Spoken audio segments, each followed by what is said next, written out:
திருச்சிற்றம்பலம்.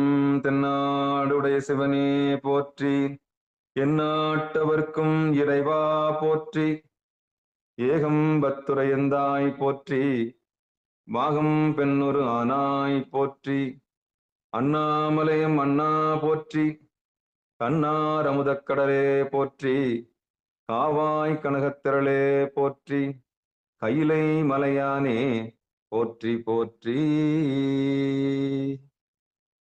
நமச்சிவாய வாழ்க, நாதன் தாள் வாழ்க.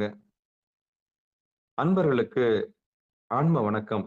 நீங்கள் கேட்டுக்கொண்டிருப்பதும் பார்த்து கொண்டிருப்பதும் சிகாரம் சைவநெறி பாடசாலை என்கிற டெலிகிராம் சேனல் மூலம் ஒவ்வொரு நாளும் அதிகாலை 5:20 மணிக்கு திருநெறிய தமிழோசை என்கிற தலைப்பின் கீழே 12 திருமுறை பாராயணம் செய்து வருகிறோம்.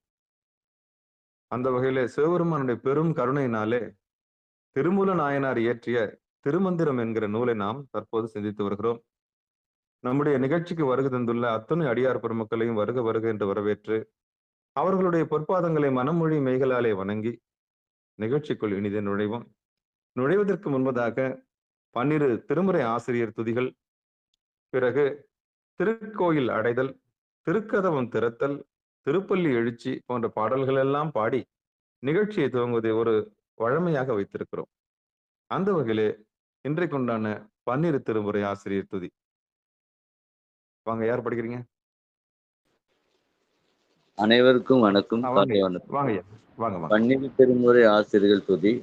திருஞான சம்பந்தர், வாகீசர் சுந்தரர், திருவாத ஊரர், மற்றை திருமாளிகை தேவர் சேந்தனார், கருவூர செல்லு பூந்துருத்தி நம்பி, வருஞான கண்டராதித்தர், வேணாட்டடிகள் வாய்ந்த திருவாலி அமுதனார், மறுபு புருடோத்தமர், சேதிராயர், மூலர் மண்ணு திரு ஆலவாயார், ஒரு காரைக்கால் அம்மை ஐயடிகள் தேரமான், ஒளி தீரர் கல்லாடனார், ஒன் கபில பரணர் மெய் புனர் இளம் பெருமானோடு ஓங்கும் அதிர அடிகளார், திருமேவு பட்டினர் அடிகளோடு நம்பியாண்டார் நம்பி, சேக்கிழாரும் சிவநெறி திருமுறைகள் 12 அருள் செய்த தெய்வீக தன்மையோரே, சிவநெறி திருமுறைகள் 12 அருள் செய்த தெய்வீக தன்மையோரே. நன்றி, நன்றி, அனைவருக்கும் நன்றி. அற்புதம். வாங்க, திருக்கோவில் அடைதல். வாங்கம்மா. திருக்கோவில் அடைதல் யார் பாடுறீங்க?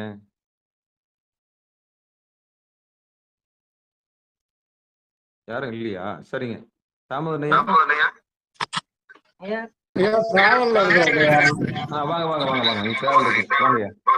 வாங்கம்மா, காந்திமதியம் வாங்கம்மா. திருச்சிற்றம்பலம். அருட்பெருகு தனிக்கடலும் உலகுக்கெல்லாம் அன்பு சேரி கடலுமாம் எனவும் ஓங்கும், ஒரு சமய முதல் செய்வ நெறிதான் பெற்ற புண்ணிய கண் இரண்டெனவும் புவனம் உய்ய, இருக்கடு உண்டவர் அருளும் உலகம் எல்லாம் ஈன்றால் தன் திரு அருளும் எனவும் கூடி, திருக்கலை ஞான கன்றும் அரசும் சென்று செஞ்சடை வானவர் கோயில் சேர்ந்தாரன்றே. நன்றிங்க ஐயா. அற்புதம். திருக்கோவில் அடைதல் முடிஞ்சிச்சு. இப்ப திருக்கதவம் திறத்தல் யாருங்க?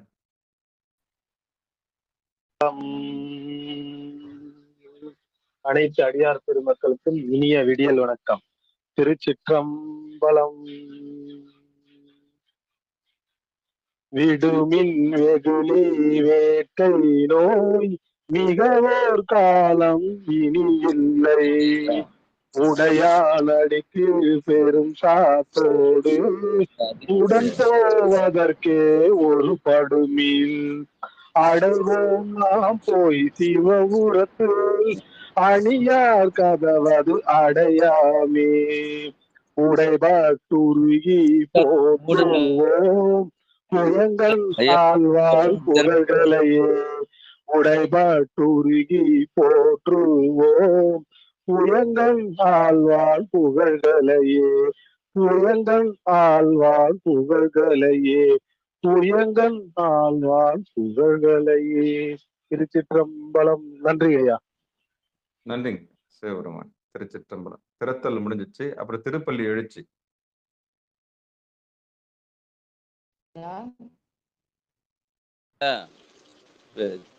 திருக்கதவு மூடுதல் பாடல் பாடிட்டாரு. திருக்கதவு திறத்தல் பாடுறது அதுவா? பெருமான் பேரன். திருக்கதவு மூடுதல் ஆமா. திருக்கதவு திறக்க பெருமான் பேரான்.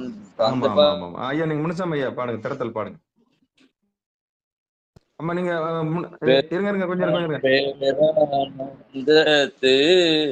பிரியாதிருக்க பெற்றீர்கள் அருமால் உற்று பின்னை நீ அம்மா அழுங்கி அரற்றாதே.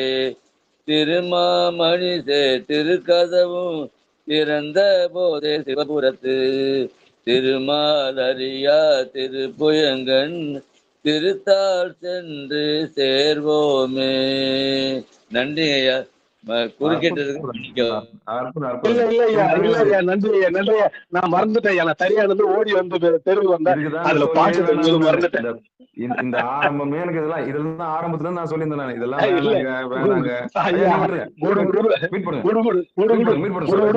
நிகழ்ச்சி ஆரம்பிக்கிறதுல சொல்லியிருந்தேன். இதெல்லாம் எதுக்குங்க ஆரம்பிச்சோமா, நம்ம நிகழ்ச்சிக்கு போனோமா, பார்த்தோமா, போயிட்டே இருப்போம்னு. தேவையில்லாத எதுக்கெல்லாம் சொல்லிட்டு ஆரம்பத்துல சொல்லிட்டு இருந்தேன். இப்ப கரெக்டா போச்சு பாத்தீங்களா? சரி, நல்லது நல்லது நல்லது. அடுத்து திருப்பள்ளி எழுச்சி. வாங்கம்மா செண்பவல்லி அம்மா. எத்தனை பாடலுங்க ஐயா? 4வது பாட்டு படிங்கம்மா.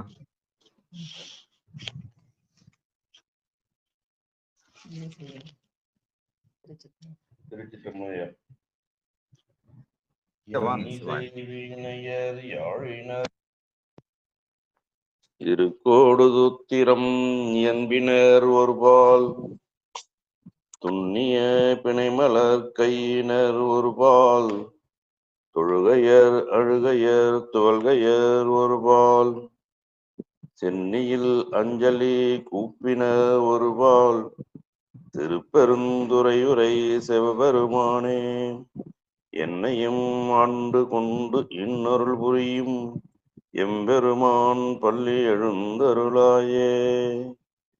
எம்பெருமான் பள்ளி எழுந்தருளாயே. திருச்சிற்றம்பலையா. அற்புதம். நன்றிங்க சிவபெருமான். சிவசிவா. திருச்சிற்றம்பலம்.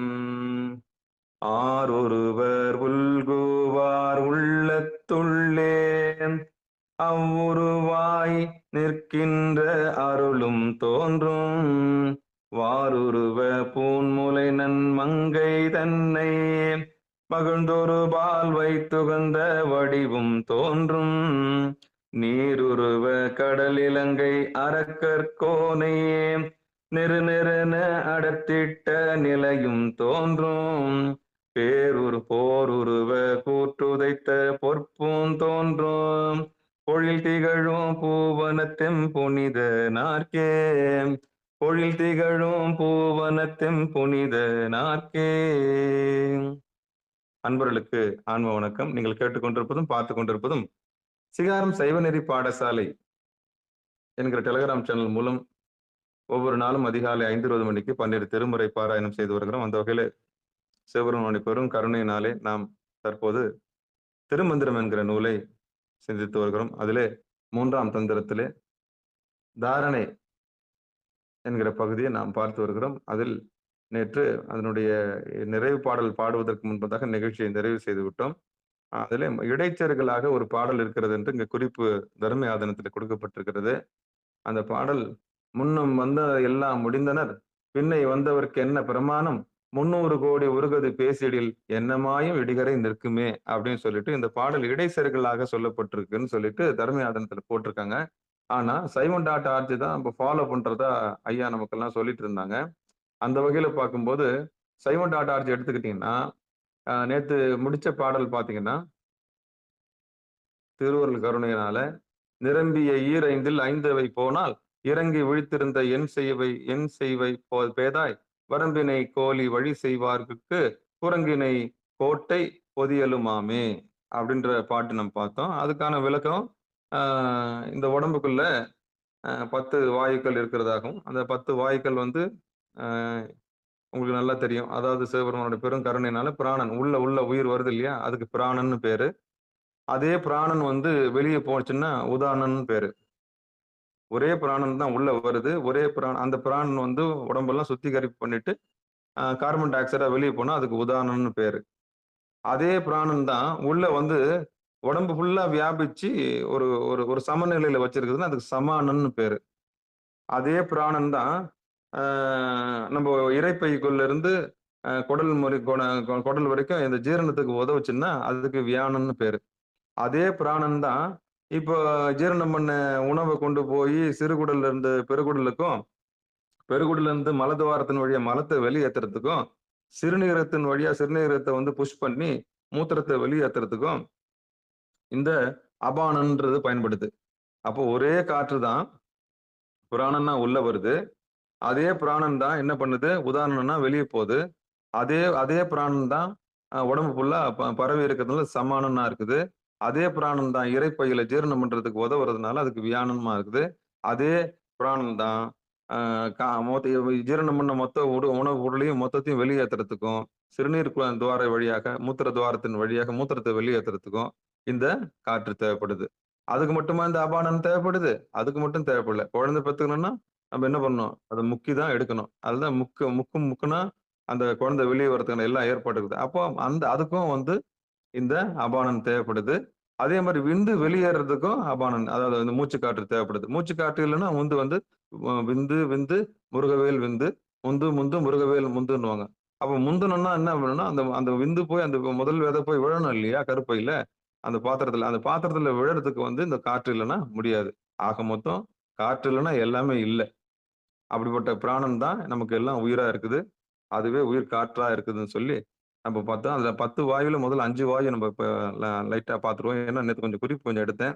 அதுக்கு அடுத்து 5 வாயு வந்து எப்படி இருக்குதுன்னு சொல்லி பார்த்தா, நமக்கு தும்பலா இருக்குது. தும்புறோம் இல்லையா? தும்பும்போது ஒரு ரியாக்ஷன் ஏற்படும். நம்ம வீட்டுல ஒட்டடை இருக்கும்போது பார்த்தீங்கன்னா, திடீர்னு ஒரு தேவையில்லாத ஒரு பொருள் உள்ள போச்சுன்னா, உடனே பிராணன் என்ன பண்ணுது? ஏதோ ஃபேக்டரியில நம்ம இன்ஜின்குள்ள ஏதோ ஒரு தேவையில்லாத ஒண்ணு வருதுன்னு சொல்லிட்டு, உடனே அந்த குப்பையை கொண்டு வந்து வெளியே தள்ளி விடுது. இது இயல்பாவே நீங்க அந்த தும்புறத போய் பார்க்கலாம். அதுக்கப்புறம் கெட்ட ஆவி என்று சொல்லக்கூடிய கொட்டாவின்னு சொல்றாங்கல்ல, அது வழியாவும் இந்த காற்று என்ன பண்ணுது? தேவையில்லாததெல்லாம் அனாவசியமான காற்றெல்லாம் வெளியே தள்ளி விடுது. 3வது வந்து சோம்பல் முறிப்பாங்க.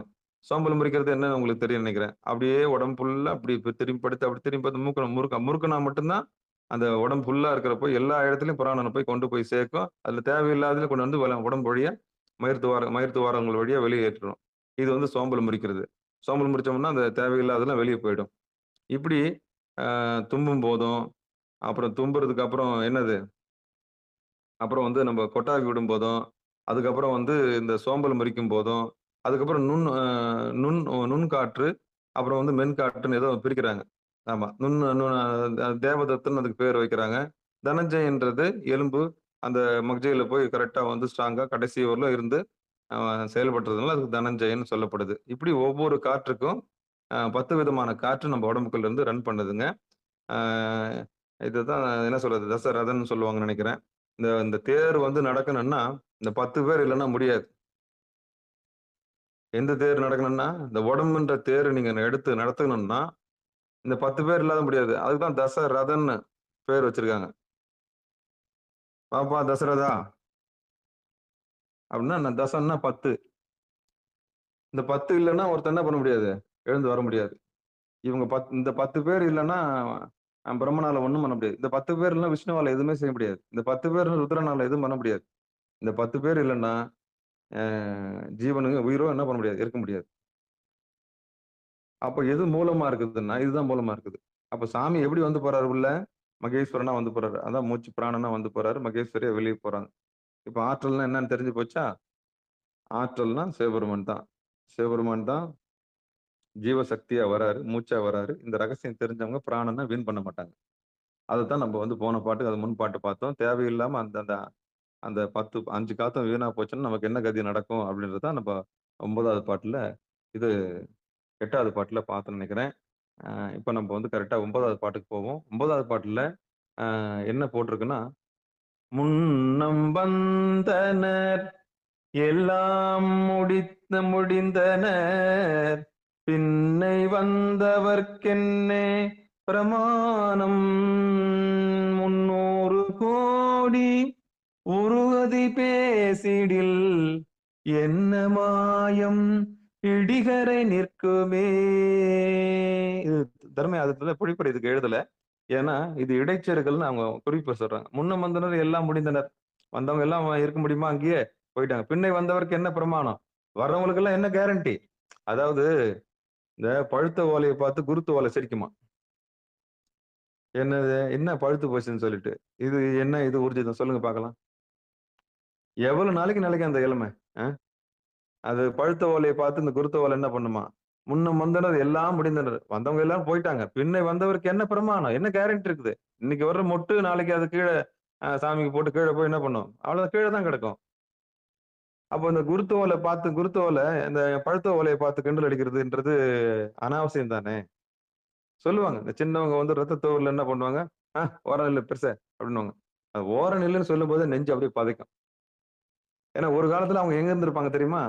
நீங்க யோசிச்சு பாருங்களேன். ஒரு உச்சத்துல இருந்திருப்பாங்க. ஆமா அந்த அந்த அவங்க இளமையில இருக்கும்போது அவங்க ஒரு டாப் மோஸ்டா இருந்திருப்பாங்க. அப்போ அது பழிக்க கூடாது. குருத்த ஓலை என்ன பண்ணக்கூடாது? இந்த பழுத்த ஓலையை பார்த்து என்ன பண்ணக்கூடாது? கேவலமா நினைக்க கூடாது. ஏன்னா நிலை இல்லாதது யாக்கை நிலையாமை என்ற மாதிரி இளமையும் நிலை இல்லாதது. இளமை நிலை இல்லாதது. இந்த உண்மை தெரிஞ்சவங்க ஞானி.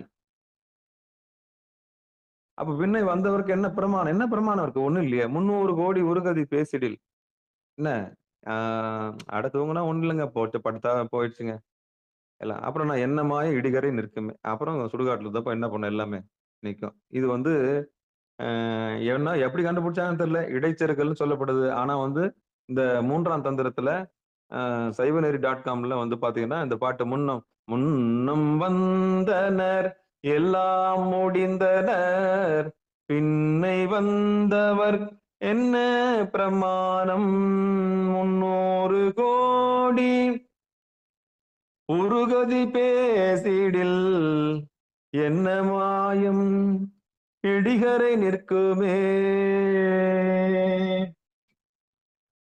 இது இடைச்செருகல்ன்றதுனால இதனுடைய அர்த்தம் இதுதான். வேற எதுவுமே இல்லை. நம்ம அப்படியே கடந்து போயிடலாம். அடுத்து 10வது பாட்டு யார் பாடுறீங்க? அரித்த உடலை. நான் சரஸ்வதி பாடுறேன். வாங்கம்மா. அரித்த உடலை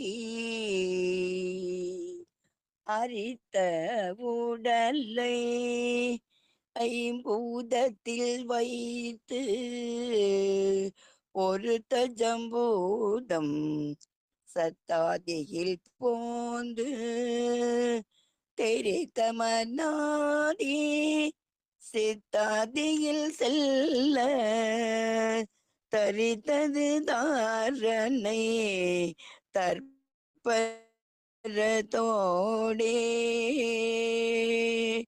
தரித்தது தாரணை தற்பரத்தோடே.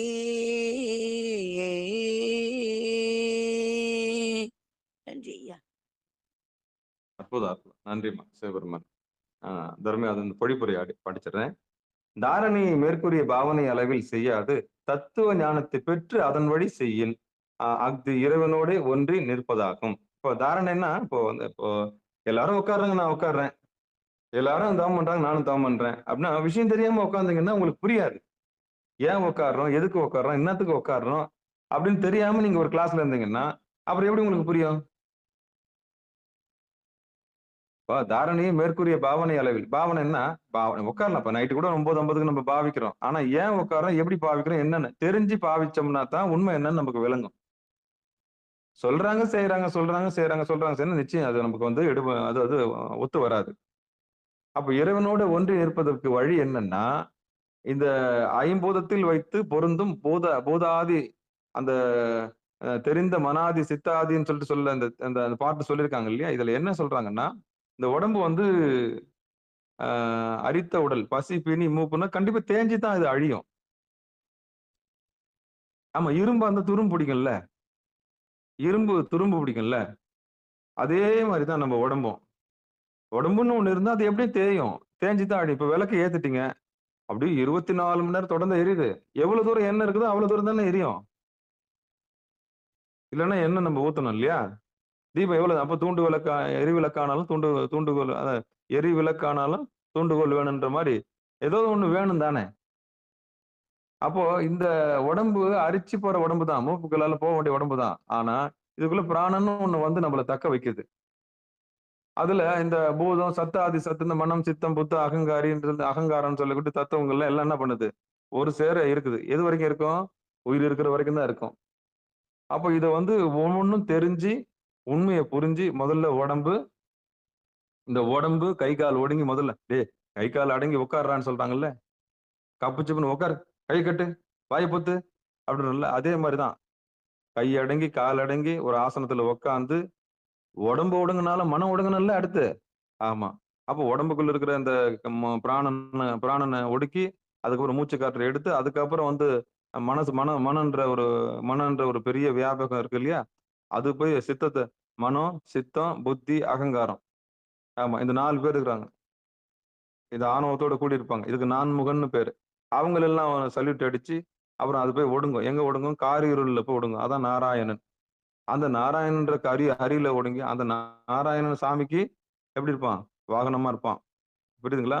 இப்படி தொடர்ந்து உள்ள அப்படி போனோம்னா டீப்பா போய் முடியும். இப்படி அப்ப மனம் போய் உயிர்ல தான் முடியும். ரௌத்திரத்துல போய் முடியும். ருத்ரத்துல போய் முடியும். அந்த ருத்ரன் வந்து வாயுல முடியும். அந்த வாயுன்னா மூச்சு காற்றுல முடியும். அந்த மூச்சு காற்று சதாசிவன்ல முடியும். அவன் ஆகாயத்துல இருப்பான். ரொம்ப ரொம்பலாம் நானு எளிமையா சொல்றேன். சாமி ஆகாயத்துல இருக்கிறாங்க. அவங்க நம்மளுக்கு சலிச்சு கீழ வரும்போது பிராணனா இறங்கி வர்றாங்க. இப்ப எல்லாரும் மூச்சு எடுக்கிறோம்ல, மூச்சு எடுங்க. அப்படி பிராணனா இறங்கி வந்து அக்னி நம்ம உடம்புல இருக்கிற ஒரு ஜோதி எரியுது. அந்த ஜோதிய வந்து எரிய வைக்கிறாரு. எப்படி வராரு? இப்போ ஃபார் எக்ஸாம்பிள் நம்ம மூக்கையும் வாயையும் மூடிட்டா நீங்க என்ன பண்ணுவீங்க? கத்த மாட்டீங்க? கும்பிட மாட்டீங்க? ஐய்யயோ! என்ன என்னவோ பண்றான். என்ன விட்டுருப்பா, என்ன விட்டுருப்பான்னு கத்த மாட்டீங்க? அப்பன்னா கொஞ்ச நேரமாவது எரியறதுக்கு சாமி வந்து ஒரு கணம் கூட விடாம எரியறதுக்கு என்ன பண்றாரு? அந்த பிராணனா உள்ள வராரு. அப்ப ஆகாயமா இருக்கிற இறைவன், வெட்ட வெளியில இருக்கிற இறைவன் நமக்கு எப்படி இறங்கி வராரு? பிராணனா இறங்கி வராரு. இப்படி பிராணனா இறங்கி வர இறைவன் உள்ள இருக்கிற உயிர் எரியறதுக்கு துணை செய்றாரு. எல்லா உயிரும் ஆன்மா எரிஞ்சுகிட்டு இருக்கு உள்ள. அதான் தேஞ்சு நான் சொன்னேன் இல்லையா? எல்லா விளக்கும் தொடர்ந்தா எரியும். தேஞ்சு அழியறதுக்கு தான் வந்திருக்குது. தேஞ்சு பிறவி பிணிய முடிக்கிறது தான் வந்திருக்குது. இரும்புன்னா துரும்பு பிடிக்குன்ற மாரி இங்க யாருமே நிலையானவங்க கிடையாது. ஆனா அந்த உயிரை தக்க வைக்கிறது பிராணன் வருது. அந்த பிராணன் எதுக்கு வருதுன்னா, உ உடம்புல ஜோதி என்ற உயிர் இருக்கு இல்லையா? நெருப்பு. அந்த ஜோதி அணையாம இருக்கிறதுக்கு வருது. அந்த ஜோதியிலிருந்து வியர்வை வருது. அதுதான் கடல். திருப்பார் கடல். அதான் மனமா வியாபிச்சிருக்குது. நீர் ஆயிடுச்சா? இப்படி மனமா வியாபிச்ச அந்த நீர் வந்து அப்புறம் நிலத்துல போய் ஒடுங்குது. எங்க போய் ஒடுங்குது? நிலத்துல ஒடுங்குது. அந்த நிலம் தான் மண்ணு. அந்த மண்ணு தான் உடம்பு. சரியா? அப்போ இது வந்து தொடர்ந்து மேல இருந்து நடக்கிற ஒரு கூத்தாச்சா? அப்ப தலைகீழா போலாமா இப்போ? இப்போ உடம்புன்ற ஒரு மண்ண வச்சு என்ன பண்றோம்? பிண்டமா பிடிக்கிறோம். எப்படி பிடிக்கிறோம்? கை, கால் ஒடுங்கி, அடங்கி, ஒடுங்கி என்ன பண்றோம்? அந்த மண்ண சரி செய்றோம். இந்த மண்ணுல இருந்து அலை பாஞ்சுக்கினே இருக்குது. ஒரு கணம் கூட நிக்கவே மாட்டேங்குது. அது என்னது? கடலு. கடல் முன்னாடி போய் நின்னு பாருங்க. நிக்குமா? அலைகள் ஓய்வதே இல்லை. அலைகள் ஓய்வதே இல்லை. மனம் அடங்குமா? ஒருபோதும் அடங்காது. அப்ப நீங்க ஒரு சாட்சியா தான் நிக்க முடியும். முதல் அலைக்கும், 2வது அலைக்கும். ஏன்னா நீர்ன்ற குணம் என்னன்னா, அலை அலையா வந்துகினே இருக்கும். அவ்வளவுதான். எண்ணங்கள் வந்துகினே இருக்கும். அதுல நல்லது, கெட்டது தேர்ந்தெடுக்கிறது உங்க வேலை. கெட்ட எண்ணமும் வரும், நல்ல எண்ணமும் வரும். ஒரு மனசுன்னு சொன்னா நல்ல மனசு, கெட்ட மனசு. எதை வச்சு நல்ல மனசு, கெட்ட மனசுன்னு சொல்றாங்க? எதை வச்சு சொல்றாங்க? நீங்க எந்த எண்ணத்தை கையில எடுக்கிறீங்க வச்சு தான் சொல்றாங்க. குரூரமான எண்ணத்தை கையில எடுத்தீங்கன்னா நீங்க நல்லவங்களா? இல்ல இல்ல. அதேதான். அப்ப எண்ணம், சொல், செயல் இங்க உறுதி ஆயிடுச்சு இல்லையா? அப்போ மனம்ன்ற கடல். இப்போ இப்போ அப்படியே தலைகீழ போயிடலாமே. நான் மேல இருந்து கீழ வந்தேன். இப்ப கீழ இருந்து மேல போறேன். சிவபெருமானே. அப்ப உடம்புன்ற மண்ணை நீங்க ஒரு சேர கட்டி, ஒழுங்கா கை கால்லாம் ஒடுங்க வச்சு அந்த மண்ணை சரி பண்ணீங்கன்னா, அதுக்கப்புறம் கடல்ன்ற மனம் என்ன பண்ணும்? தன்னுடைய வேலையை செய்யும். மாயா சமுத்திரம்னு அதுக்கு பேரு. அந்த மாயா சமுத்திரம் ஓயாது. அப்ப என்ன பண்ணும்? ஒரு ஓடக்காரனை கொண்டு தான் அந்த கரையை நம்ம கடக்கணும். அந்த ஓடக்காரன் தான் மூச்சு. அதான் பிராணன். அதை சீர் செய்யணும். யார் ஒருத்தர் பிராணனை சீர் செய்யறாங்களோ அது பிராணாயாமின்னு பேரு. அப்போ அந்த மாயா சமுத்திரத்துல நீங்க ஒரு துடுப்பு வச்சு, ஒரு தோணி வச்சு என்ன பண்ணலாம்? ஈஸியா கடந்துடலாம். அப்ப பிராணனை பிடிச்சவங்க அந்த மாயா சமுத்திரம் ஒண்ணும் பண்ணாது. மனசை ஈஸியா கடந்துடலாம். ரைட்டா? அப்ப நீர்ன்ற போதத்தை இப்ப நீங்க கடந்துட்டீங்க. ஏன்னா பார்த்து பயந்துருவீங்க. ஏன்னா 75% பூமியில இருக்குது இல்லையா? ஐயோ! இவ்வளவு பெரிய கடல்ல நான் விழுந்துட்டேன்னா 4 பக்கமும் நீளமா இருக்குதேன்னு நீங்க பயப்படுவீங்க. கற்றுணை பூட்டி ஓர் கடலில் பாய்ச்சினும் நற்றுணை யாவது நமச்சிவாயவே. சொற்றுணை வேதியன் சோதிவானவன் பொற்றுணை திருந்தடி பொருந்தக் கைதொழ கற்றுணை பூட்டி ஓர் கடலில் பாய்ச்சினும் நற்றுணையாவது நமச்சிவாயவே. இந்த பாட்டுக்கு அர்த்தம் புரிஞ்சுச்சா? இப்போ அதான் மாயா சமுத்திரம். ஒரு சீடன் போய் என்ன கேட்கறான் குருநாதர்கிட்ட, அப்பா இந்த மாய உலகத்துல இருந்து எனக்கு விடுதலை கிடைக்காதா? இந்த மாயா சமுத்திரத்தை நான் கடக்க மாட்டேன்னா? தவிக்கிறேனப்பா, தவிக்கிறேனப்பா. நான் கரையேறோம், எங்களெல்லாம் கரையேறதுக்கு ஒரு வழி இல்லையா? நாங்கெல்லாம் ஆன்மீகத்துக்கு வர முடியாதா? நாங்கெல்லாம் அந்த பக்கத்துக்கு வர முடியாதா? மேல் ஜாதிக்காரன் தான் போக முடியுமா? எங்களாலலாம் கிட்ட போக முடியாதா? அப்படின்னு ஏக்கம் இருக்கு இல்லையா? அப்ப குருநாதர் வருவார். வருவாரு. இந்த கரையிலிருந்து அந்த கரையில கொண்டு போறதுக்கு, அந்த ஏக்கத்தை நிறைவேற்றுறதுக்கு தான் சாமி வராரு. மானோட சட்டை தாங்கி வராரு. பாவம் அந்த உயிர் தவிக்குது, பாழுங்கணத்துல விழுந்து தவிக்குது. அப்படி இந்த மாயா சமுத்திரத்துல இந்த குழந்தை என்ன பண்ணும்? ஆணவம் கண்மம் மாயில மாட்டின்னு முழிக்குது. அப்படி என்ன பண்ணுவாரு? அதான் அந்த மாயா, அந்த மனத்தை கடக்கணும். அதுக்கு பிராணனை வந்து முதல்ல பிராணாயாமம். அதான் இயமம், நியமம், ஆசனம், பிராணாயாமம். அந்த பிராணாயாமம் அப்ப மூச்சு வந்து கரெக்டா ஓடக்கார மாதிரி கொடுத்து உங்களை என்ன பண்ணுவாரு? ஒரு துடிப்பு கொடுப்பார், ஒரு தோணி கொடுப்பார். தோணிய பொருள் இல்லையா அவரு? அவர் தோணிய பொருள் தானே. உலகமே அழிஞ்சாலும் அது அழியாது இல்லையா? தோணிய பொருள். அவர் என்ன பண்ணுவாரு? வா என் செல்லம், நீ ஏறிக்க வா, இந்த தோணியில ஏறிக்க அப்படின்னு சொல்லிட்டு அவர் ஒரு தோணி வச்சிருக்கிறாரு. அதான் பிரான். அந்த பிராணனை பிடிச்சு நம்ம என்ன பண்ணணும்? ஒழுங்கா கரை ஏறிடணும். அப்போ இந்த உடம்ப கரையேறணும், இந்த உடம்ப கடக்கணும், அதுக்கப்புறம் இந்த மாயா சமுத்திரன்ற மனசை கடக்கணும். அந்த மாயா சமுத்திரத்தை கடந்து அதுக்கப்புறம் நீர்மேல் நெருப்புன்னு ஒண்ணு இருக்குது. நீர்மேல் நெருப்புன்னா என்ன? கால அக்னின்னு அதுக்கு பேரு. அதான் நம்ம உடம்புக்குள்ள இருக்கிற அக்னி. அதான் உயிர். நம்ம உயிரோட இருக்கிறதுக்கு சாட்சி அதுதான். எப்படி சாட்சி? ஐயோ உடம்பெல்லாம் கனகனன்னு இருக்குதுங்க. ஐயோ குழந்தைய கூட்டுமாங்கன்னுவாங்க. ஒதுக்குதுப்பா தொட்டா, ஒதுக்குதுப்பா தொட்டா. எங்க இருந்து வந்தது அந்த சூடு? எங்க இருந்து வந்தது அந்த சூடு உடம்புக்குள்ள?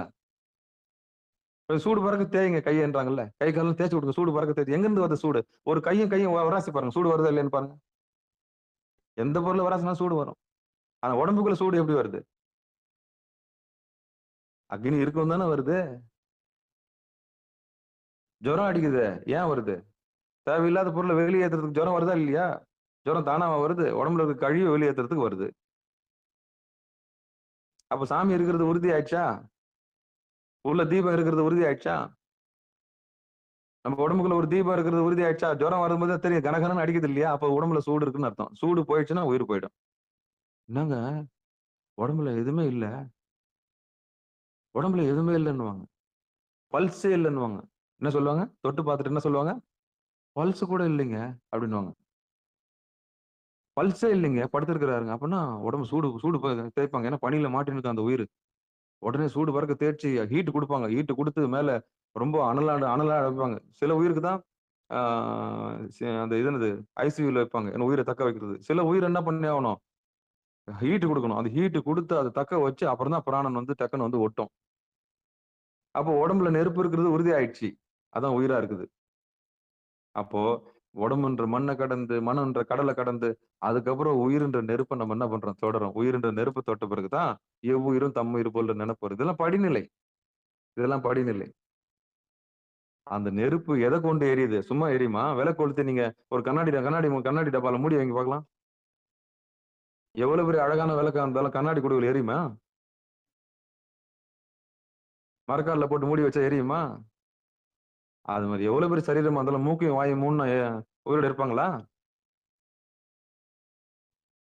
அதாங்க, எவ்வளவு பெரிய சரீரமா இருந்தாலும் மூக்கையும் வாயும் மூணு இருப்பாங்களா உயிரோட? முடியுமா? முடியாது இல்ல. அது மாதிரிதான் விளக்கு தீபத்தை ஏற்றி வச்சுட்டு சொல்லுங்க முனுசாமியா, சொல்லுங்க. சொன்னீங்கல்ல, மனம் தோணி பற்றி மதியம் கோலை ஊன்றி தினமேனும் சரக்கை ஏற்றி செறிகடல் ஓடும் போது மனம் என்னும் பாரிதாக்கி மதியும் போது அறிய உண்ணாது உணவுனும் உணர்வை நல்காய் முற்றி உடைய கோவை. நீங்க சொல்லும் போது மனம் என்னும் தோணிப்பட்டு இந்த நாவுக்காரத்தினுடைய பாடல் 4ஆம் திருமுறையில். ஆமா, இயல்பா சொல்றேன். உடம்புன்ற மண்ணு மனன்ற கடல் மாயா சமுத்திரம். அது அடங்குமா? ஒருபோதும் மனத்தை வின் பண்ண முடியாது. நோட் பண்ணிக்கங்க. எவனாலும் முடியாது. இது வரைக்கும் எவனும் வந்து வெற்றி பெற்றான்னு எவனும் மனசை கடக்கலாம். மனசை கடக்கலாம். ஆனா சாமி ஒருத்தர் மட்டும்தான் மனசை மாடா மாத்திடுவாரு. சாமி ஒருத்தர் தான் அத மனசை வந்து நம்ம மால்கான் சடையா எனுமால் சரணி எனுமால் ஒரு முடியில கட்டுவாரு கங்கையை. அதை கட்ட மாட்டாரா? அவருக்கு எதை கட்டும்? அவர் சாமி மட்டும்தான். அதனாலதான் அவருக்கு புருஷன்னு பேர். நம்மளால கட்ட முடியும். நம்ம கடக்க வந்திருக்கிறோம். அவர் நினைச்சாருன்னா பிரளயமே மாத்தி விட்டுருவார். கட்டுப்பட்டு நிக்கணும். ரகசியம் புரிஞ்சுப்பீங்கன்னு நினைக்கிறேன். இதுதான் அந்த ரகசியம். அப்போ உடம்புன்ற மண்ணு கொண்டு இதை கடந்து தத்துவங்களை கடந்து பூதாதிகள் போட்டிருக்குல்ல, அரித்த உடலை ஐம்பூதத்தில் வைத்து பொருந்தும் ஐம்பூத சத்தாதியில் போந்து தெரிந்த மனாதி சித்தாதியில் செல்ல தரித்தது தாரணை தற்பரத்தோடு. அப்ப தாரணை உடம்ப கடந்து, அப்புறம் மனசை கடந்து, அப்புறம் வந்து மூச்சை பிடிச்சி, அப்புறம் உயிரை பிடிச்சி, அந்த உயிர்ல இருக்கிற உயிரறிவு பெற்று, அதான் பசு அறிவு. உயிர்னா என்ன? பசு. அப்ப இந்த உடம்பையும் மனசை கடக்கும் போது ஆணவம் கண்மம் மாயை ஒடுங்குது. யாரால? குருநாதருடைய அருளால. ஒருத்தன் வந்து சுட்டி காமிக்கணும். இது நல்லது, இது கெட்டதுன்னு எவனா ஒருத்தன் வரணும். வந்தாதான் புத்திக்கு வரும். சொல் புத்தி இல்ல சுய புத்தின்னு சொல்றாங்களே. சுய புத்தினா தானாவே ஊறுறது. ஓதாது உணர்ந்தவர்கள் அவங்களுக்கு பேரு. இன்னொருத்தருக்கு எடுத்து சொன்னாதான் தெரியும். ஒருத்தருக்கு எடுத்து சொன்னாதான் சில பேருக்கு புரியும். எனக்கு அப்பயே சொல்லக்கூடாதுங்களா? இவ்வளவு தூரம் என் கூட பழகி இருக்கீங்க, இது கூட சொல்லலையா அப்படின்னு சொல்ல மாட்டீங்க? அப்புறம் நம்ம பழக்கத்துக்கு அர்த்தமே இல்லாம போச்சு. இவ்வளவு நாளா பழக்கமா 25 வருஷமா பழக்கத்துல இருக்கிறீங்க. இந்த உண்மையை எனக்கு சொல்லலையேன்னு வருத்தப்பட மாட்டீங்க? அதேதான். அப்போ உடம்புன்ற மண்ணை கடந்து, மண்ணன்ற மாயா சமுத்திரத்தை கடந்து, அதுக்கப்புறம் உயிர்ன்ற நெருப்பு, உயிர்ன்ற நெருப்பை நீங்க தொட்டு ஜீவனை தொட்டீங்கன்னா அதுக்கு பசு அறிவுன்னு பேரு. அதுக்கு மேல ஒருத்தன் இருக்கிறான்றீங்கன்னா அது பேர் பதி அறிவு பேரு. அதான் என்னது? அதுக்கு மேல என்ன இருக்குது? வேற ஒண்ணு. நெருப்பு எரியறதுக்கு என்ன வேணும்? இப்பதானே சொன்னேன். வாயும் மூச்சு மூடி வாயும் மூக்க மூணு என்ன நடக்கும்? உயிர் போயிடுன்னு சொன்னேன் இல்லையா? அதே மாதிரிதான் நம்ம உடம்புல இருக்கிற ஜீவன் எரியணும்னா அந்த சாமி வந்து பிராணனா இறங்கி வராரு. அதான் மகேஸ்வரனா இறங்கி வராரு. அப்புறம் மகேஸ்வரியா வெளியே போறாரு. இப்ப அந்த மகேஸ்வரன் மகேஸ்வரியை 10ஆ பிரிச்சோம். 10 வாயுவா பிரிச்சோம் இல்லையா? அப்ப எப்படி உடம்புக்குள்ள நடக்குதுன்னு சொல்லிட்டு குழந்தை பெத்துக்கிறதுல இருந்து சுக்கிலம் வெளியேறதுல இருந்து மூத்திரம் போறதுல இருந்து டாய்லெட் போறதுல இருந்து டான்ஸ் ஆடுறதுல இருந்து எகிரி குதிக்கிறதுல இருந்து நிற்பதும் நடப்பதும் யார் செயலாலே? பிராணனோட செயலாலே. நிற்பதும் நடப்பதும் யார் செயலால? பிராணனுடைய செயலால. பிராணன் இல்லைன்னா நடக்க முடியுமா? போக முடியாது. என் பிராணன் வாங்காதன்னு சொல்றாங்கல்ல, அது மாதிரிதான். இப்ப புரிஞ்சுச்சா? இந்த உயிரை ரட்சிப்பதற்காக உள்ளே வருவது மகேஸ்வரன், வெளியே போவது மகேஸ்வரி. அதுதான் 10 வாயுவை பிரிச்சு என்ன பண்ணாங்க? பிரிச்சு வச்சிருக்கிறாங்க. அதுதான் சொன்னாங்க. இந்த பூதாதி சித்தம் சொன்னதும்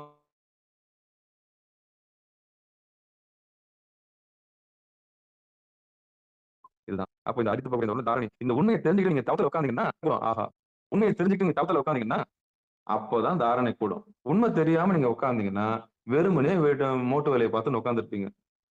ஏன் உட்கார்ந்து இருக்கிறோம்? என்னத்துக்கு உட்கார்ந்து இருக்கிறோம்? தவம் முடிஞ்சுச்சுங்களா? பெல் அடிச்சா சாப்பாடு எப்ப போடுவாங்க? இந்த ஸ்கூல் பசங்க காத்துன்னு இருப்பாங்க தெரியுமா? அந்த கடைசியில் 4:30 பெல் அடிக்கிறதுக்கு. முனுசாமி ஐயாவுக்கு நல்லா தெரியும் நினைக்கிறேன். எப்படா வீட்டுக்கு போவோம்னு சொல்லிட்டு. அந்த மாதிரிதான். விஷயம் தெரியாம உட்கார்ந்து இருந்தீங்கன்னா பாடம் உங்களுக்கு கசக்கும். விஷயம் தெரிஞ்சு உட்காந்துட்டீங்கன்னா தாரணை உங்களுக்கு இனிக்கும். இப்ப புரியுதா? அப்போ உரைப்பார் உரைக்கணும். சொல்றவங்க சொல்லி கொடுத்தா டக்குன்னு உட்காருவீங்க. சொல்றவங்க சொல்லி கொடுத்தா டக்குன்னு உட்காருங்க. அப்போ கணக்கு வாத்தியார்கிட்ட கணக்கு தெரியாதவன் கணக்கு வாத்தியாரா இருந்தா முடியுமா? முடியாது இல்ல. அப்போ பாட தெரியாதவன் எப்படி பாட்ட ஆசிரியரா இருக்க முடியும்? அதுல ஓரளவுக்கு அது அனுபவம் இருக்கணும்ல. அனுபவம் தானே ஆசான். ஒருத்தருடைய அனுபவம் இன்னொருத்தருக்கு வருமா? வராது. ஒருத்தர் போல இன்னொருத்தர் மாற முடியாது. ஆனா கத்துக்கலாம். இன்னொருத்தர் நடந்த துன்பத்துல இருந்து நம்ம ஒரு பாடத்தை எடுத்துக்கலாம். ஓஹோ, இப்படி போனா கேடு வரும் அப்படின்னு தெரிஞ்சுக்கலாம். அதேதான். அப்போ தாரணைன்னா உண்மை தெரிஞ்சு நீங்க தாரணையில உட்காரணும். நம்ம உடம்புக்குள்ள என்ன நடக்குதுன்னு தெரிஞ்சுட்டு நீங்க உட்கார்ந்தா தான் உங்களுக்கு மதிப்பு மரியாதை வரும். இந்த உடம்பே என்னன்னு தெரியாம நீங்க உட்கார்ந்தீங்கன்னா எப்படி உங்களையே நீங்க மதிக்காம உட்கார முடியுமா? இந்த உடம்புக்குள்ள ஒரு உயிர் பொருள் இருக்குது. அதுல சிவபெருமான் இருக்கிறாரு. ஒரு மூச்சா வந்து போறாருன்ற ரகசியம் உங்களுக்கு தெரிஞ்சாதானே உங்களுக்கு மரியாதை வரும். அப்ப தாரணை என்னன்னு புரிஞ்சு போச்சா? உங்களை நீங்க மதிக்க பழகுங்க. உங்களை நீங்க மதிச்சீங்கன்னா அப்புறம் உயிர் கொடுத்தாவது உட்காருவீங்க. மதிப்பு கொடுப்பீங்க. திருநீர் பூசிப்பீங்க, கண்ணாடியில பார்த்து உங்களுக்கே நீங்க முத்தம் கொடுத்துக்குவீங்க, உங்களை நீங்க கொண்டாடுவீங்க. ச்சே! இவ்வளவு நாளா எனக்கு இருக்கிற உயிரை நான் என்ன பண்ணிட்டேன்? தவற விட்டுட்டேனே. அலங்கார நானே கட்டி உள்ள வந்து போறது யாருன்னு தெரியாமலே இருந்துட்டு இருந்தேன். சாமி தான் வந்து போறாரா? அப்போ சாமி தான் வந்து பிராணனா வந்து போறாரு. அப்போ அவர் கொண்டாடணும்ல. கொண்டாடணும்ல. அதான் தாரணை. நன்றி அறிதல். அப்போ யமம், நியமம், ஆசனம், பிராணாயாமம், பிரத்யாகாரம், தாரணை, தியானம், சமாதி. இப்ப அடுத்த நாளைக்கு நம்ம போறோம். இப்ப இதுல எல்லாம் தெளிவா இருக்குங்களா? வந்திருக்கவங்க எல்லாருமே எனக்கு வாட்ஸ்அப்ல அனுப்புங்க அப்புறமா. இயமம்னா என்ன? ஒரு ஒழுக்கத்த முதல்ல தெரிஞ்சுக்கிறீங்க. ஒரு ஒழுக்கத்த தெரிஞ்சுக்கின்னு அல்லதெல்லாம் நீக்குறீங்க. எப்படி? பீடி, சிகரெட், அபின்னு, பாக்கு, புகையிலை, கஞ்சா, தண்ணி, பச்சை மாமிசம், கொலை, களவு, சாப்பிடக்கூடாது. இதுல நான்வெஜ் அதாவது எதெல்லாம் அந்த உடம்புக்கு ஒத்துக்காதோ அத நீங்க எடுத்துக்காம போயிட்டீங்கன்னா அது ஏமம். இந்த உயிருக்கு தீங்கு விளைவிக்கக்கூடிய எதுவுமே எல்லாம் நீக்கிட்டீங்க. அவ்வளவுதான். ஃப்ரெஷ் ஆயிட்டீங்க. இந்த உயிருக்கு எந்த பிரச்சனையும் கிடையாது அப்படின்னு முடியும். எந்த உடம்பாலையும், மனசாலும், உயிராலையும் நான் எந்த உயிருக்கும் தீங்கு செய்ய மாட்டேன்னு முடிவு எடுக்கிறீங்களா? அதான் ஏமம். சரி. நியமம்னா என்னங்க? எடுத்த கொள்கை காப்பாத்துறது. ஒரு நாள் விட்டு ஒரு நாள் கிடையாது. நேத்து ஒரு கொள்கை, இன்னைக்கு ஒரு கொள்கை, நாளைக்கு ஒரு கொள்கை இருக்கக்கூடாது. நேத்து ஒரு கொள்கை, இன்னைக்கு ஒரு கொள்கை, நாளைக்கு ஒரு கொள்கை இருக்கக்கூடாது. காப்பாத்தணும். அப்படி காப்பாத்துனீங்கன்னா அதுக்கு பேரு நியமம். அப்போ இயமம், ஒழுக்கம். அந்த ஒழுக்கத்தை தொடர்ந்து காப்பாத்த ஒரு ஒழுக்கத்தை தொடர்ந்து காப்பாத்துனா அதுக்கு பேர் நியமம். அதுக்கப்புறம் ஒரு ஆசனம். சாமி உங்களுக்கு ஆசனம் கொடுப்பாரு. அதுக்கப்புறம் உங்களுக்கு அது உள்ள மூச்சா இருக்கிற பிராணனை சுட்டி காமிப்பாங்க. அந்த பிராணனுக்கு அப்புறம் பிரத்யாகாரம் கிடைக்கும். பிரத்யாகாரத்தினுடைய தாரணை கிடைக்கும். தாரணை தான் நமக்கு ஏன் உட்கார்றோம், எதுக்கு உட்கார்றோன்ற ரகசியத்தை நம்மளுக்கு உணர்த்தி காட்டுறது அந்த பாட்டு நமக்கு அரித்த உடலை அப்படின்ற பாட்டு நம்ம பார்த்தோம். புரிஞ்சுச்சுங்களா? அப்ப தாரணை மூலியமா நம்ம என்ன பண்ண போறோம்னா, வந்து போறது இறைவன் தான்ற அறிவு நம்மளுக்கு கிட்டுச்சுன்னா, ரொம்ப பயபக்தியா உட்கார ஆரம்பிச்சிருவோம். ஒரு மரியாதை கிடைக்கும். அப்ப தாரணை எப்படி பண்ணுவீங்கன்னா, சிவபெருமானவே தாரணை பண்ணுவீங்க. எப்படி பண்ணுவீங்க? சாமி இருக்கிறாருங்க என் உடம்புக்குள்ள. இதுக்கு முன்னாடி எங்க தூரம் தூரம் நினைச்சிட்டு இருந்தேன். வந்து போறது இறைவன் தான்ற அறிவு வந்துச்சு எனக்கு. இதுக்கப்புறம் நான் எப்படி உட்காரணும்? பயபக்தியோட உட்காரணும். தவத்துல எப்படி உட்காரணும்? பயபக்தியோட உட்காரணும். இதான் தாரணை.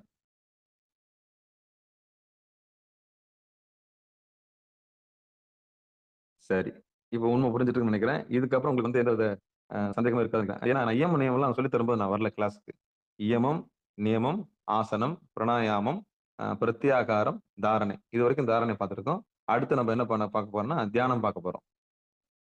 3ஆம் தந்திரத்துல 8 நினைக்கிறேன். 8 பாட்டுங்க.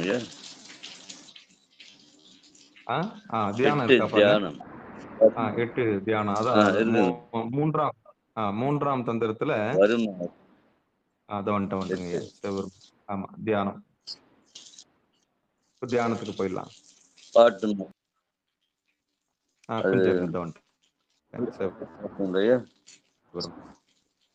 திருச்சிற்றம்பலம். படிங்கய்யா, படிங்க சாமி, படிங்க.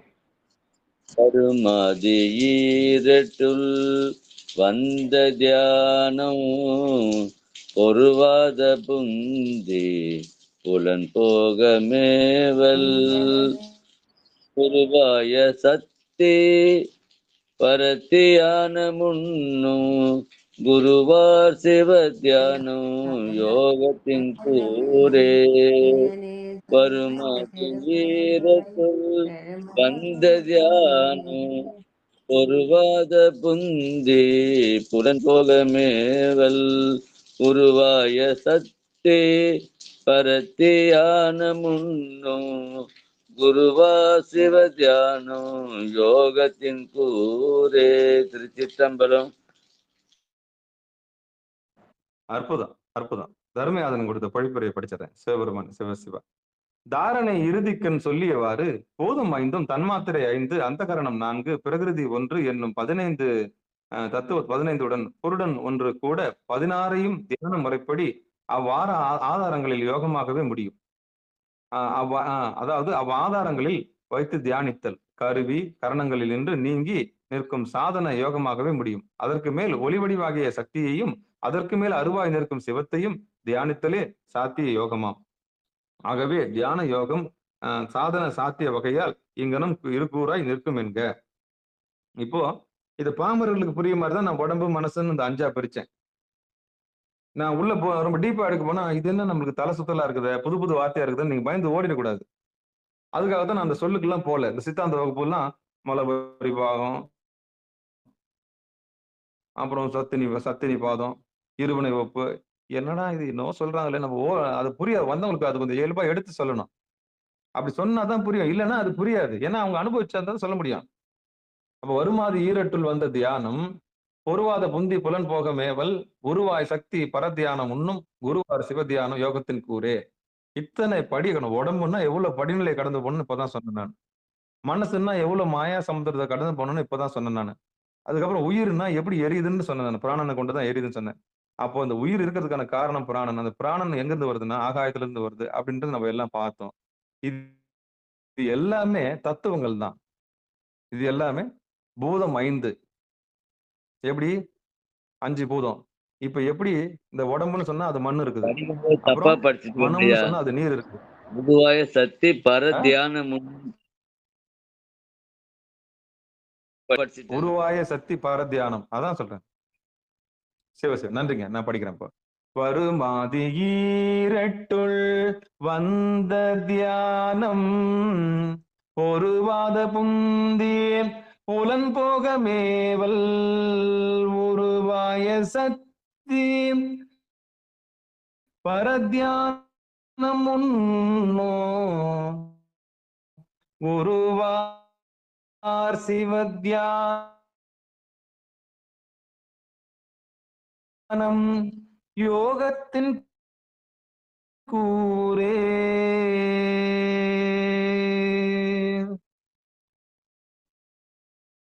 அப்போ உடம்ப நீங்க மதிக்க ஆரம்பிச்சிட்டீங்க. தாரணையில நீங்க என்ன கத்துக்கிட்டீங்க? பிராணன்ற இறைவன் வந்து போறாருன்ற அறிவு உங்களுக்கு வந்த பயபக்தி உங்களுக்கு வந்துடுச்சு. அதுக்கப்புறம் சிவயோகம், குருவார் சிவத்தியானம் எப்படி வரும்? உங்களுக்கு எப்படி வரும்? கட்டாயம் நிச்சயம் வரும். எப்படி வரும்? இதெல்லாம் ஒடுங்கி ஐயா மனுசாமி ஐயா மீட் போடுங்க சாமி. சிவபெருமானே சிவசிவா. தாரணை இறுதிக்கண் சொல்லியவாறு பூதம் 5 தன்மாத்திரை 5 அந்தகரணம் 4 பிரகிருதி 1 என்னும் 15 உடன் பொருடன் 1 கூட 16ஐயும் தியான முறைப்படி அவ்வாறு ஆதாரங்களில் வைத்து தியானித்தல். இப்போ மூலாதாரம் கணபதினு சொல்லுவாங்க. சுவாதிஸ்தானம் பிரம்மன் சொல்லுவாங்க. அப்படி ஒவ்வொன்றும் நம்ம கடந்து ஆதாரங்கள்லாம் கடந்து ஒவ்வொரு இடத்தையும் கடந்து பண்றோம். கடைசியில பூர்வத்தில் வந்து நிற்கிறோம்.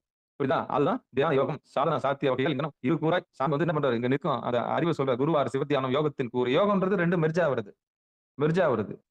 ஆமா, ஒன்று 2 அற்ற தன்மைக்கு போறது. அந்த நிலைதான் வருமாதி ஈரட்டுள் இங்க சொல்லப்படுது.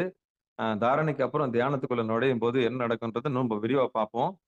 பஞ்சபூதம்னா ஒண்ணுமே இல்லை. அதான் பஞ்சாதி பூதம்ன்றது நம்ம உடம்புன்றது மண்ணு, மனசுன்றது நீரு,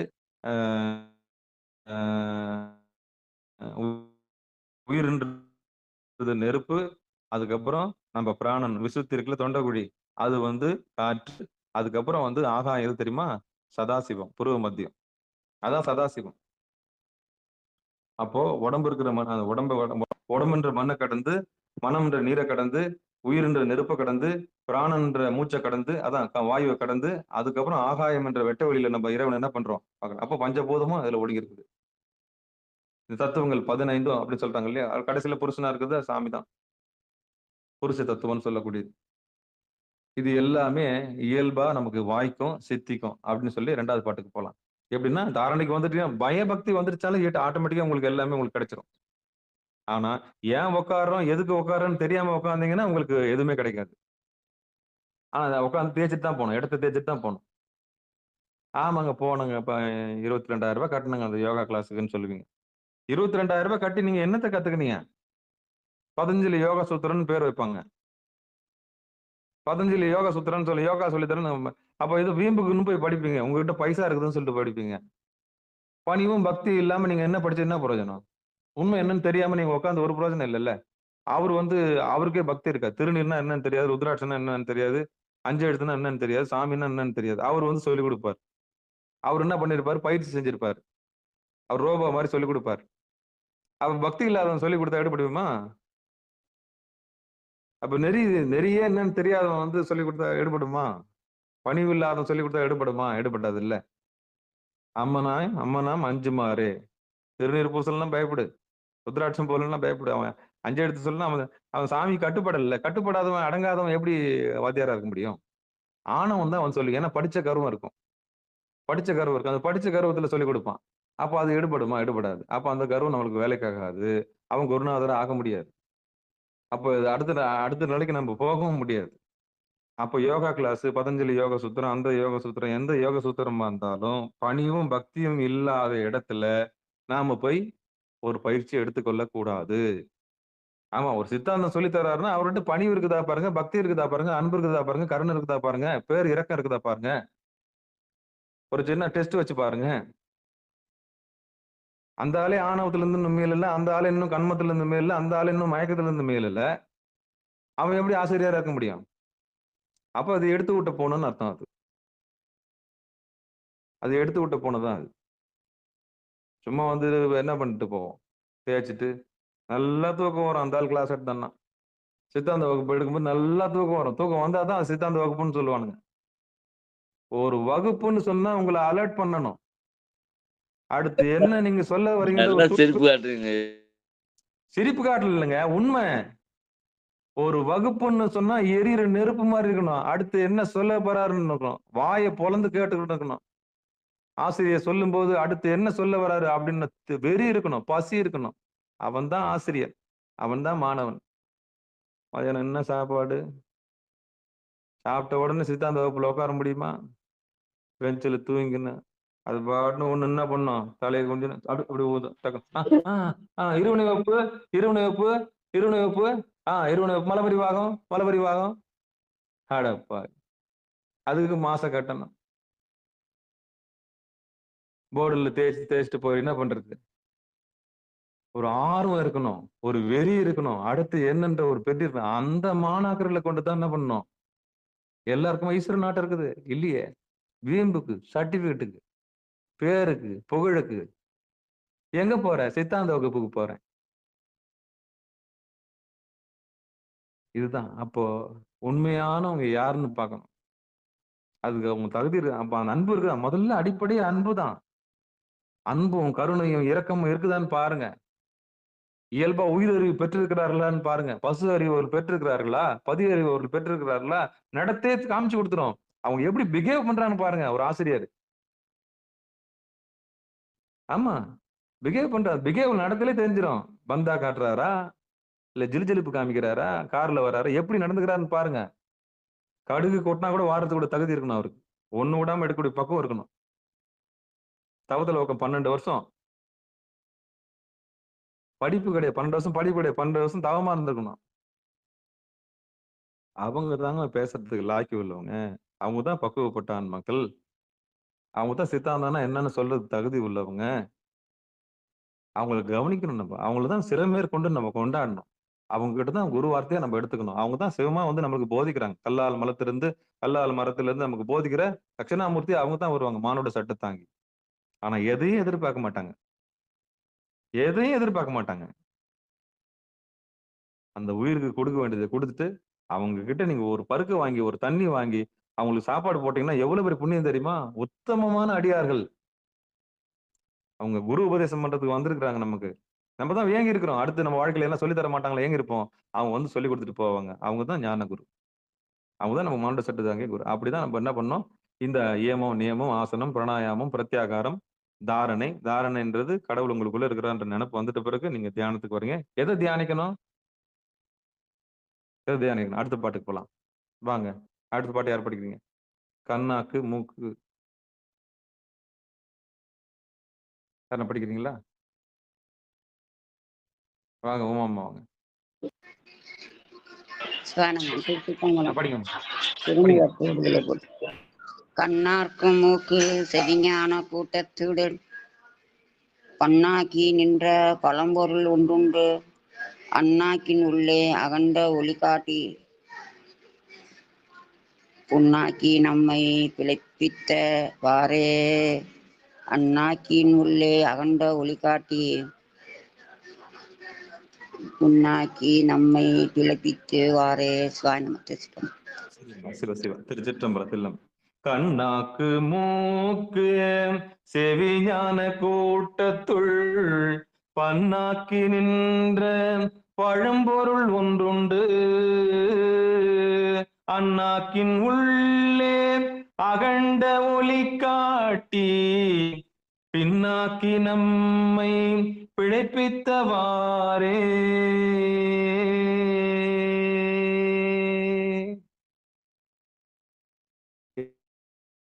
ஏன்னா ஒரு வருஷத்துக்கு ஒரு முறை எழுதின பாட்டு இது, சாதாரண பாட்டு கிடையாது. அப்படியே கடந்து போயிட முடியாது. இங்க ஐயா தர்ம அண்ணாக்கின்னு போட்டிருக்கீங்க ஐயா. பொன்னாக்கி நம்மை பிழைப்பித்தவாறு ஒளி காட்டி வர அப்போ ஒரு வருஷத்துக்கு எழுதின ஒரு முறை எழுதின பாட்டு எவ்வளவு வைரமா நம்ம வச்சு பாதுகாக்கணும். சாதாரண விஷயமா இந்த பாட்டு அப்படியே பாருங்க. அதை கடந்து போகும்போது அப்படியே கடந்து போயிடக்கூடாது. என்னன்னு கடந்து அப்பதான் நம்ம உயிர் அறிவுல போய் நிற்கும். பொழிப்புரை படிச்சிடறேன். கண் முதலிய பொறி அறிவின் சேர்க்கையால் நம்மை பயன்படுத்தி நின்ற முதல் பொருள் ஒன்று உள்ளது. அது எல்லையற்ற பேரொழியினாயினும் அதனை நாம் உள்நாக்கின் ஒட்டி உள்ள சிறிய துளை வழியில் சென்று காண்கின்ற ஒரு சிறிய சிற்றொலியாக தரிசிக்க செய்யாதவற்றால் பாம்பு எனப்படுகின்ற குண்டலி சக்தி நம்மை உய்வித்து வியக்கத்தக்கது அப்படின்றாங்க. இப்போ ஆற்றலை நான் சொன்னேன், நான் நேத்து கூட சொன்னேன். நான் பழைய ஈஸ்வரன் கோயிலுக்கு போனீங்கன்னா ஒரு நந்தி இருக்கும். அந்த நந்திக்கு முன்னாடி 4 ஓட்டை இருக்கும். 4 ஓட்டைக்கு நடுவில் ஒரு சின்ன ஓட்டை இருக்கும். சொன்னேன் நான், மூக்கு வழியா 2 துவாரம், சாப்பாட்டுக்கு மூச்சுக்கு பின்னாடி ஒரு 2 துவாரம் கீழே போவோம், நடுவில் ஒரு ஓட்டை இருக்கும். அதுக்கு பேர் சுழுமுனைன்னு சொன்னேன். அந்த சுழுமுனை வழியாக யார் மேல கண்ணாக்கு மூக்கு செவிஞான கூட்டத்து பன்னாக்கின்ற பழம்பொருள் ஒன்று, அந்த பழம்பொருள் உள்ள இருக்கும். அண்ணாக்கு உள்ள என்ன பண்ணணும்? அகண்ட ஒளி காட்டி அது வழியா நீங்க மூச்சை மேல ஏத்துனீங்கன்னா பிராணன் மூக்கு வழியா போகாம சாமியோட திருவடியில போய் உள்ள கபாலத்துல போய் முட்டும். அப்படி முட்டுச்சுன்னா சாமியோட 2 கலக்கிற வழியை தான் அப்போ உய்வித்து வியக்கத்தக்கது அப்படின்னு சொல்லிட்டு இந்த பாட்டு சொல்ல வருது. பின்னாக்கி நம்மை பிழைப்பித்தவாறு. தப்பிச்சிட்டீங்க. எதுல இருந்து தப்பிச்சிட்டீங்க? பிறவி பெருங்கடல்ல இருந்து தப்பிச்சிட்டீங்க. ஆமா, உங்களை மடமாற்றம் செஞ்சுட்டாங்க. மடமாற்றம்னா என்னங்க? வீணா போன பிராணனை உள் பக்கமா திருப்பி விடுறதுங்க. ஆமா, வாழ்நாள்ல நம்ம எல்லாரும் சந்திக்கிற ஒரு வாய்ப்பு கிடைச்சதுன்னா, எனக்கு ஒரே ஒரு சத்தியம் நீங்க பண்ணிட்டீங்கன்னா நிச்சயம் நான் தரேங்க. நானும் சொல்லக்கூடாது இதை. ஆமா, பஞ்சமா பாதகம் நான் செய்ய மாட்டேன், எந்த உயிருக்கும் நான் தீங்கு செய்ய மாட்டேன்னு சத்தியம் மட்டும் நீங்க பண்ணி கொடுத்தீங்கன்னா இதை நான் உங்களுக்கு ஊட்டி விட்டுருவேன். ஆமா, அப்படியே இந்த ரெக்கார்டிங்ல சொல்றேன் பாருங்க. எந்த உயிருக்கும் நான் தீங்கு செய்ய மாட்டேன் அப்படின்னு நீங்க எழுதி எனக்கு கொடுத்து அழகா நீங்க சத்தியம் பண்ணீங்கன்னா இந்த உள்நாக்கு வழியா நான் என்ன பண்ணிடுவேன் போற. ஆமா, மனதாலும் வாக்காலும் உயிராலும் நான் யாருக்கும் தீங்கு செய்ய மாட்டேன் நீங்க எழுதி கொடுக்கணும். மனசு அப்படியே அந்த அந்த ஒப்பந்தம் தான். நல்ல குருநாதர் என்ன சொல்லுவார் தெரியுமா? இதுக்கு முன்னாடி நீ செஞ்ச பாவத்தெல்லாம் என்கிட்ட கொடுத்துருன்னு. ஆமாங்க, தட்சணை என்ன கேட்பாருன்னு நினைக்கிறீங்க? நீ செஞ்ச பாவத்தை மொத்தம் என்கிட்ட கொடுக்குறியான்னு கேட்பாரு. ஆச்சரியமா இருக்கும். அதனாலதான் நான் முதல்ல நான் என்னுடைய சாமிக்கு நான் ரொம்ப வணங்கினேன். என்னுடைய சிவானந்த பரமஹம்சர். அவர் என்ன தெரியுமா கேட்டாரு? நீ செஞ்ச பாவத்தெல்லாம் என்கிட்ட கொடுடா, நான் உனக்கு ஒரு மேலான பொருள் தரேன்னார். ஆமாங்க, யாருங்க கேட்பாங்க இந்த காலத்துல? பணம் கேட்பாங்க, பணம் பறிப்பான். உனக்கு அதை சொல்லி தரேன், இதை சொல்லி தரேன், துட்டுங்க. எந்த வகுப்பு போனாலும் துட்டுங்க. ஆனா இவர் மட்டும்தாங்க இதை மட்டும் கேட்டாரு. நீ செஞ்ச பாவத்தை குடுறான்னு கேட்டாரு. ஆமா, இதுக்கு முன்னாடி மொத்தத்தையும் குடுறா. நீ பீடி சிகரெட் தண்ணி என்ன அட்டூழியம் பண்ணிருந்தோ அது என்ன பண்ணிருந்தா மொத்த தப்பு என்கிட்ட கொடுத்துருன்ற. ஆனா கொடுத்துட்டு சாட்சியா அதுக்கப்புறம் என்ன பண்ணாத, கீழே போயிடாத சாமி. ஏன்னா என் தட்சணையா கொடுத்த பொருளை நீ திருப்பி கேட்க கூடாதுப்பா அப்படின்னு வர. அப்படின்னு என்ன அர்த்தம்? மீண்டும் அந்த தவிர நம்ம செய்யக்கூடாதுன்னு அர்த்தம். ஏன்னா குருநாதர்கிட்ட என்ன கொடுத்துட்டீங்க நீங்க? இப்போ உதாரணத்துக்கு சிகரெட் பிடிக்கிற பழக்கம் இருக்கு உங்களுக்கு. அதை அந்த பழக்கத்தை சாமி கிட்ட கொடுத்து குருநாதர்கிட்ட கொடுக்குறீங்க. குருநாதர் என்ன பண்றாரு? அப்பா அந்த பழக்கத்தை என்கிட்ட கொடுத்துரு, 2வது திருப்பி கேட்க கூடாது, சரியா?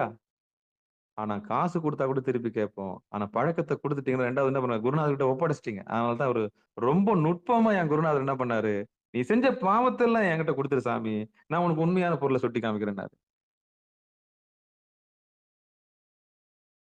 நீ செஞ்ச பாவத்துல என்கிட்ட கொடுத்துரு சாமி, நான் உண்மையானதை சுட்டி காமிக்கிறேன். அதனாலதான் நான் இப்பவும் சொல்றேன், எனக்கு கொடுக்கப்பட்டது உங்களுக்கும் கொடுக்கறதுக்கு தயாராக இருக்கிறோம். நீங்க உண்மையிலே சிவனடியாரா இருந்தா, சிவபெருமானை தெரிஞ்சுக்கணும்னு ஆசைப்பட்டீங்கன்னா, உங்க ஜென்மத்துல ஓடுறது நல்ல ரத்தம்னா, ஆமா இறைவனை தெரியணுன்ற ஆர்வம் உங்களுக்கு உண்மையிலே இருக்குதுன்னா அடியனை தொடர்பு கொள்ளுங்க. நான் என்ன பண்றது? இப்ப கடை விரித்தேன் கொள்வாரெல்லாம் பேச மாட்டேன். உங்களுக்கு இருக்கா?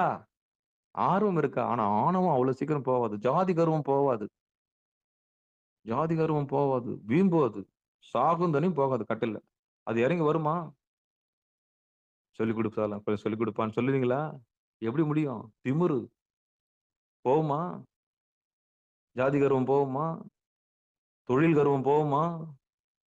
மயக்கம் போகுமா? ஆணவம் கன்மம் விடுவீங்களா? ஐயே மெத்த கடினம்னு சொன்னாரே நந்தனாரு. முடியுமா? அவன் தொப்புன்னு கீழ கீழ விழுவான் பாருங்க அந்த ஐயரு. எப்பா எங்க இருந்துடா கண்டுபிடிச்ச? எனக்கு சொல்லித்தாடா அப்படின்னு சொல்லிட்டு கீழ நெடுஞ்சான் கிடையா விழுவார். ஐயே மெத்த கடினம். நீ எல்லா தோட்டத்துக்குலாம் அதிபதியா இருக்கலாம். மானாதி மானம் விட்டு என்ன விடணும்? மானாதி மானம் விட்டு சேனாதிபதி ஆகலாம். எங்க? அங்க. நீ விடுவியா? உன் பேரு பின்னாடி அந்த பேருக்கு பின்னாடி நல்ல நொட்டைய போட்டுக்கிறல்ல குத்தி. அந்த கர்வமே இன்னொன்னு போலியே உன்னை விட்டு. மானாதி மானம் விட்டு சேனாதிபதி ஆகலாம். எங்க? இங்க வந்தா தான் ஆக முடியும். கர்வம் போகுமா? அவ்வளவு சீக்கிரம் போகாது. நீ எவ்வளவு கிளாஸுக்கு போனாலும் அந்த பெருங்காய டப்பா தான் உன் கதை. பெருங்காயமே போனாலும் பெருங்காய டப்பாத்துல என்ன இருக்கும்? உன் திமிரு என்ன பண்ணாது? போவாது. அதுக்கு தான் நான் பாத்திரம் மறிந்து பிச்சை எடுன்னு சொன்னாங்க.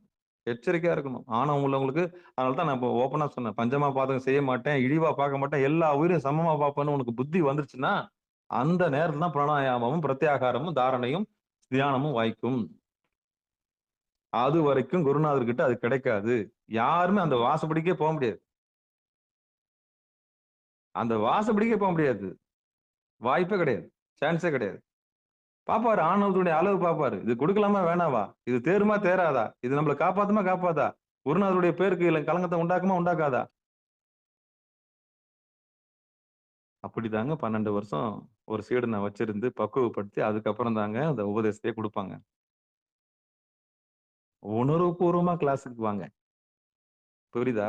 ஏனோ தானோன்னு போறதுக்கெல்லாம் அங்க இடமே கிடையாது.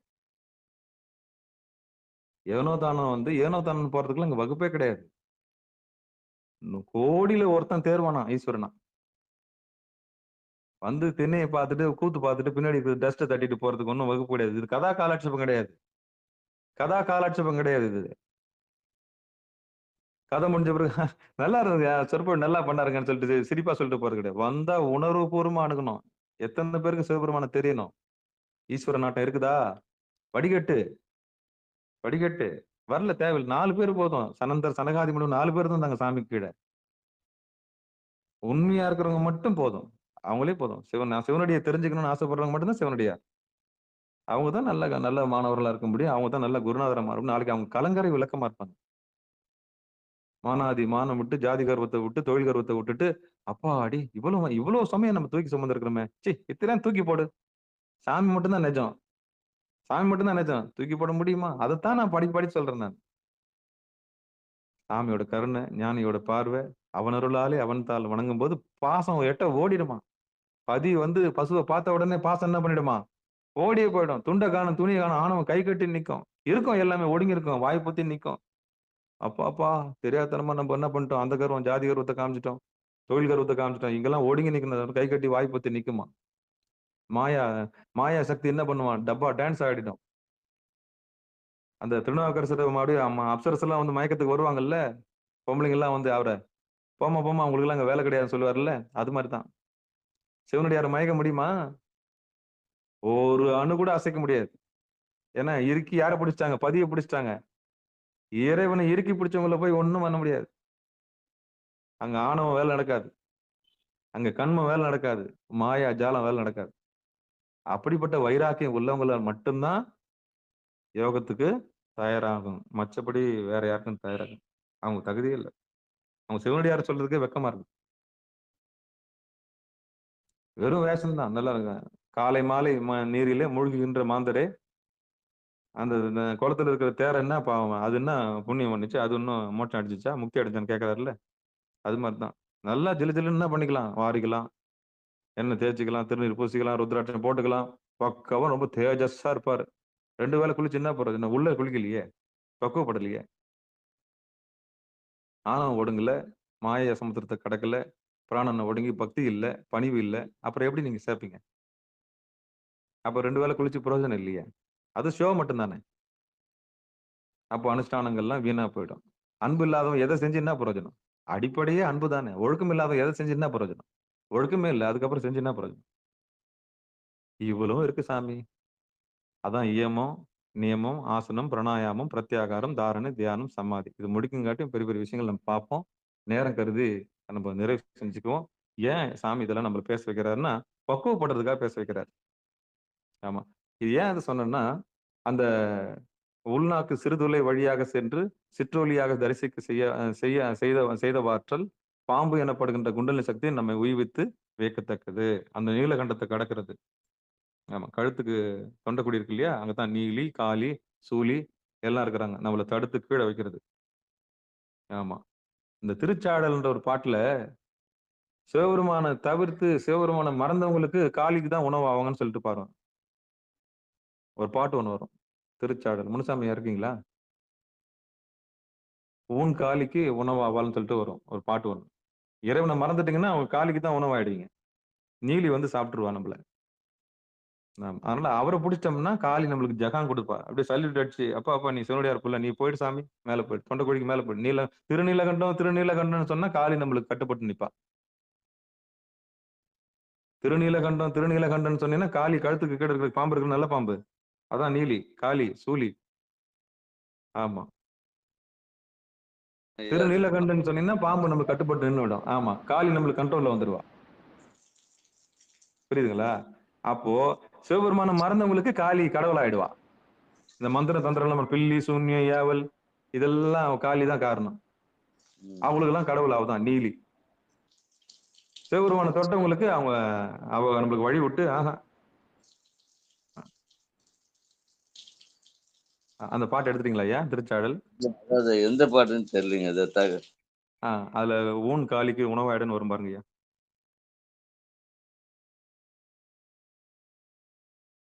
அது ஒரு பாட்டோட நம்ம முடிச்சுக்கலாம். சிவபெருமான சிவசிவா திருச்சிற்றம்பலம். இன்றைய வகுப்புல கண்பனை சிற்றம்பலவன் தான் பூக்கு நட்டம் பயிலும் அது என்னேடி தான் பூக்கு நட்டம் பயின்றில நேல் தரணி எல்லாம் ஊன் பூக்க வேர்காலிக்கு ஊட்டாம் கான் சாழலோ. அவ விரும்பி ஆடலைன்னா நீங்க நட்டம் பயிலலாம். நமக்குள்ள சாமி வந்து ஆடலைன்னா பிராணனா ஆடலைன்னா அவளுக்கு வேட்டையாயிடுமா. பருத்த உடலை தனதென்று இருப்பான். கழுகு என்ன பண்ணணுமா, எப்ப இதுக்கு வரும்? நரி என்ன பண்ணுமா, எப்ப இந்த பாடி நல்லா ஜிலுஜிலுன்னு போறாங்களே, ஐயோ பயணமா போறாங்களே, இது எப்ப சுடுகாட்டுக்கு வரும், நம்ம நோண்டி சாப்பிடலாம்னு காத்துன்னு இருக்குமா. பிணம் தின்ற கழுகும் மண்ணு நோண்டி தின்ற நரி என்ன பண்ணின்னு இருக்குமா, நம்ம உடம்ப ருசிச்சு பாத்துக்கினே இருக்குமா.